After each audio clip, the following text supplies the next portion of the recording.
Cracked, crumbled, corroded.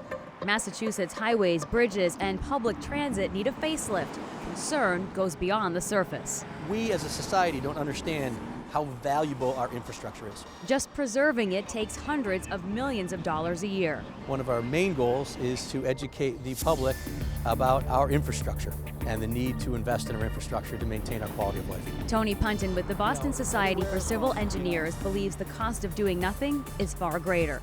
One example, more than 5,000 bridges span Massachusetts.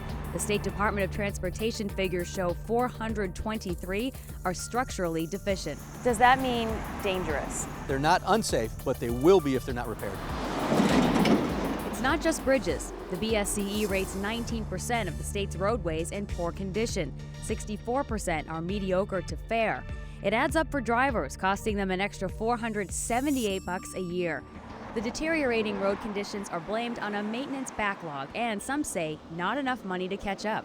It's like anything else. Nothing is free. I mean, if people want a good infrastructure, they have to pay for it. Congressman Mike Capuano points to the state and federal gas tax. Americans pay 18.4 cents on the gallon. That's the same rate drivers have paid since 1992. On top of that, Massachusetts drivers pay 24 cents per gallon. Massachusetts raised the state's gas tax from 21 cents in 2013. That money funds the Highway Trust Fund, which has been running out of money and Washington can't find a fix. Massachusetts residents, though, have taken their discontent over rising gas prices straight to the polls, voting down any increases. And I know no one likes paying taxes, neither do I. But at the same time, I like riding on decent roads. I like not sitting in traffic for an hour at a time. We're trying to build 2015 bridges with $1992. Punton says in 2013, the state set aside $600 million a year for improvement, but it needs $1 billion annually to do all of the maintenance work. It ranges from simple fixes like ones we spotted at the Tobin Bridge. Sometimes you go down the road and you can see all of these vertical and horizontal lines that are brown.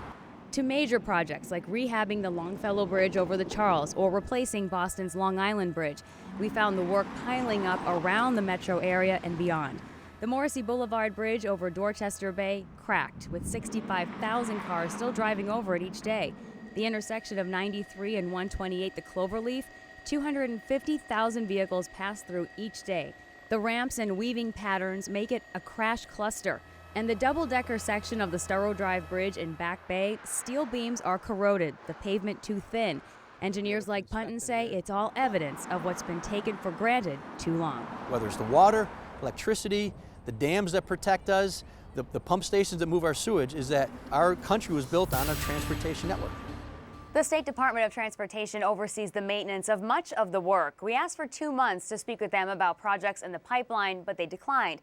They did, in an email, point to a success story. They say they have reduced the number of structurally deficient bridges through a special 8-year program. That program is set to expire next year. I'm Kerry Kavanaugh, Fox 25 News.